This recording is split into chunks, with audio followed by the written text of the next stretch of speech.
Hi there, and welcome to Fantastic English Fluency Tips and More with Charles. I'm here with you again today, and I'm glad to be here.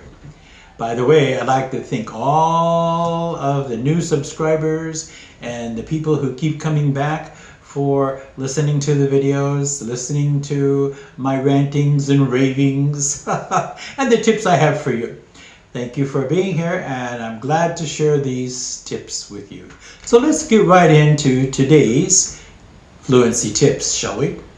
Today's fluency tips will be around the subject of listening. You know, conversation is not only what you can say, but actually what you can listen to and understand.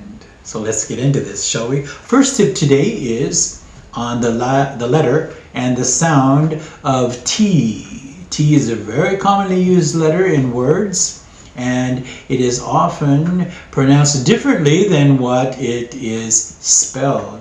You could say a word very clearly. For example, look at the screen here. You'll see a sentence. Where is this word? The sentence oh yeah. Sorry for mumbling. Look at the word little up here. You see that spelled L-I-T-T-L-E. And yes, if you're wanting to emphasize and say it very clearly to make it understood, that's fine. Little, little. But very often in daily English, we don't say little, little. We'll say little. It sounds like a D, doesn't it? A soft D, but yes. Listen again. Little. I have a little brother. I have a little pencil. I have a little car. You see there? We don't say little, little, but we say little. So that's an example of a T that sounds like a D. So train your ears to catch that next time you hear those kind of words. And let's go to another one here. Let's go to tip 2, which is about, let me look at my notes here. My hair okay? Let's see, tip 2 is, let's talk about contracted words, or words that are connected or linked together, which if you can catch what is being said, then you'll understand the meaning more easily.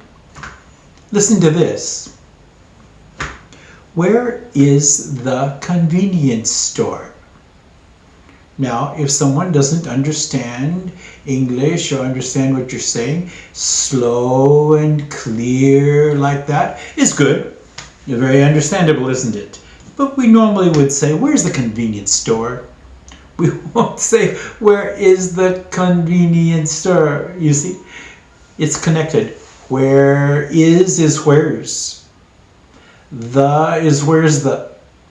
And after that, convenience store. You see, it's all linked and connected together. Look here on the board. Where's the convenience store? Are you catching all those words? Where's the convenience store? That's it. So you see they're connected. It's contracted first. Where is becomes where's. Where's the is connected. It's linked underneath. And then we've got the convenience store at the end. Let's try that once more. Where's the convenience store? Where's the convenience store? And there's another one here too. We do this with what also. What is his name? What is her name? Let's try that, connected. What's his name? You see, what is what's. And the his is what's his name? We don't say the H either, do we? Let's go to her. What is her name? What's her name? What's her name? Are you catching that? You see, if your listening skills are sharp, then you can hear that and understand. You'll be able to say, oh, it's Mary. It's Bob. You see, answer very clearly, easily, because you're listening will be in tune to what's being said. Let's try those once more. What's his name? What's her name?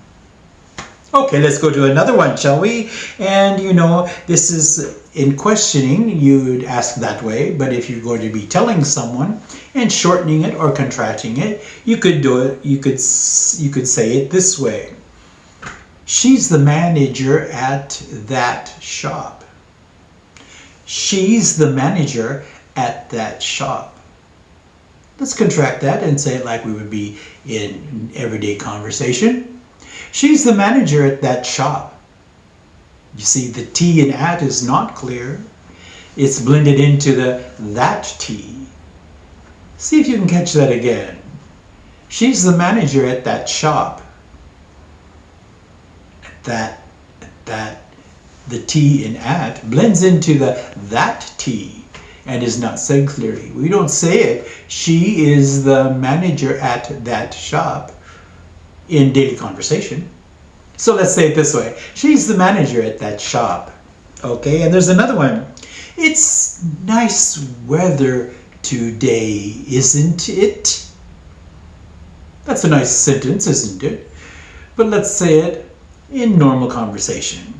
It's nice weather today, isn't it? Isn't it? The T in isn't becomes silent, you see. It's nice weather today, isn't it?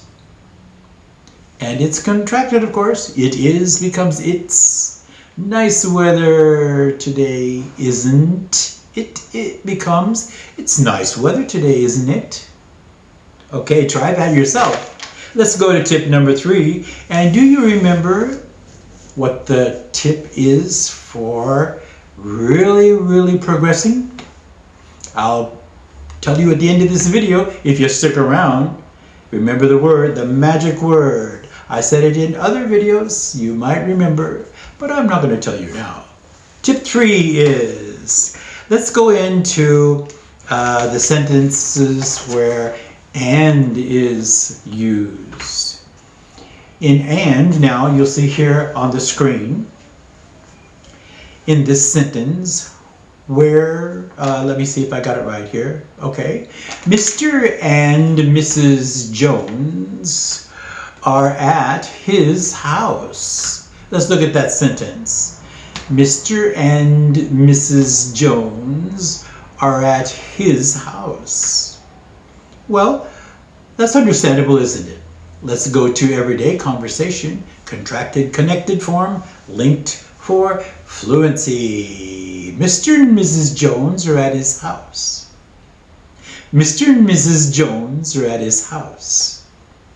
You see there? And is not said. N. N. Can you get that? Mr. and Mrs. Jones are at his house. All right. Let's have another one here. Let's see. Let's use a question, shall we? Where are Bob and Judy? We're gonna shorten this one. Listen, can you catch it? Where are Bob and Judy? Where's the and? Where is the R? It's not there, is it? Where are Bob and Judy? Where R is contracted and is N. Bob and Judy are said clearly. Let's try that once more. Do you see it on the board? Where are Bob and Judy?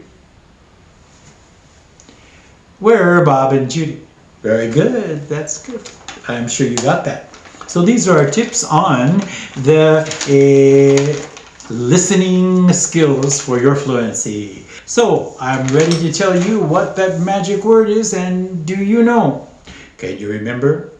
Practice. Yes. Remember, practice, practice, practice. And your listening skills will improve along with your speaking skills. Well, thank you for tuning in today. And you know, these other videos I've put up here before on the phonics, the phonetics of the English language, the alphabet, are 1 through 5. You can see them in the playlist, or I'll have them put up here so you can view them. Please keep coming back, tell a friend, and do stay around and tune in for our new English Immersion Camp notifications. Give us a like, give us a subscription, and yes, turn on your notifications. And I'll see you here next time.